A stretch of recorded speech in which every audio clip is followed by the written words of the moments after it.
এই মাছটা ভুল করে মরুভূমিতে চলে এসেছে আর এখন মনে হচ্ছে সে মারা যাবে, কিন্তু তাকে দেখে দয়া করো না, কারণ সে একটু নাটকও করছে। তবে সত্যি কথা বলতে খুব দ্রুত পানি না পেলে সে সত্যি তৃষ্ণায় মারা যাবে। অবাক করার মতো বিষয় হলো এখন মরুভূমিতেও মাছ বাস করে, আর হ্যাঁ, তোমার জন্য তার হৃদয়ে কোনো জায়গা নেই। এই কি দেখছো? একাকী মানুষ না, এটা হলো মরুভূমির একাকী যোদ্ধা মাছ। একে বলা হয় লোন ওয়ারিয়ার ফিশ। একা কেন? কারণ একাকিত্বই যেন তার ভাগ্যে লেখা। যাও, কেউ তো আমার সাথে কথা পর্যন্ত বলে না। যদি এর বড় নাম মনে রাখতে কষ্ট হয় তাহলে ছোট নামেও ডাকতে পারো। এই মাছ ব্রাজিলের হাজার হ্রদের মরুভূমিতে বাস করে। আর মজার বিষয় হলো এই মাছ খুব চালাক, সাহসী আর আরামপ্রিয়। এর মাংস নাকি খুব সুস্বাদু, এমনকি কোনো দুর্গন্ধও নেই। আর যদি তুমি একে রান্না করতে যাও, মনে হবে যেন মাছটা আগেই নিজের গায়ে কাঁটার দাগ তৈরি করে রেখেছে।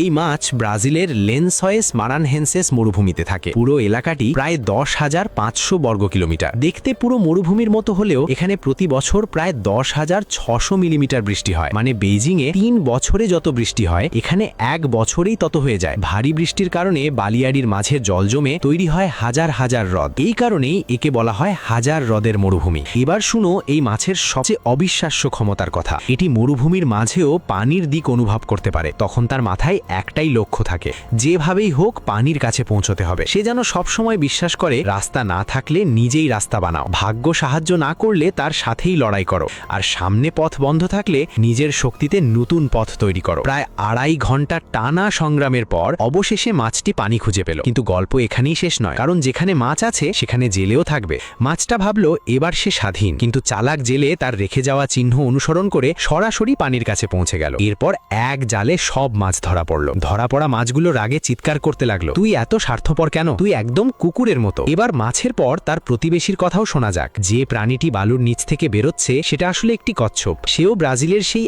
একই হাজার হ্রদের মরুভূমিতে বাস করে। তাই মানুষ মজা করে একে ব্রাজিলিয়ান কচ্ছপ বলে ডাকে। অবিশ্বাস্য ব্যাপার হলো সে গত 2.5 মাস ধরে বালুর নিচে চাপা পড়েছিল। বের হওয়ার পরেই সে তার বিশেষ ক্ষমতা ব্যবহার করলো।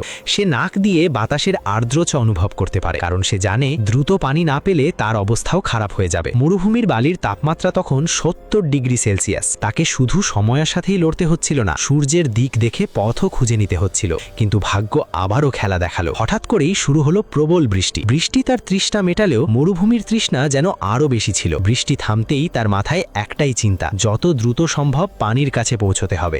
একসময় সে একটি উঁচু জায়গায় উঠে নিচের দিকে তাকালো। তারপর এমন এক সিদ্ধান্ত নিল যা হয়তো তার পূর্বপুরুষরাও কখনো নেয়নি। সে ভাবলো এখন যা হবার হবে। তারপর সরাসরি নিচে লাফ দিল। পানিতে পৌঁছেই সে বুঝতে পারলো এখানে শুধু মাছ নয়, পুরো আরামের এক জগৎ অপেক্ষা করছে। খুশিতে সে বলে উঠল, ওয়াও।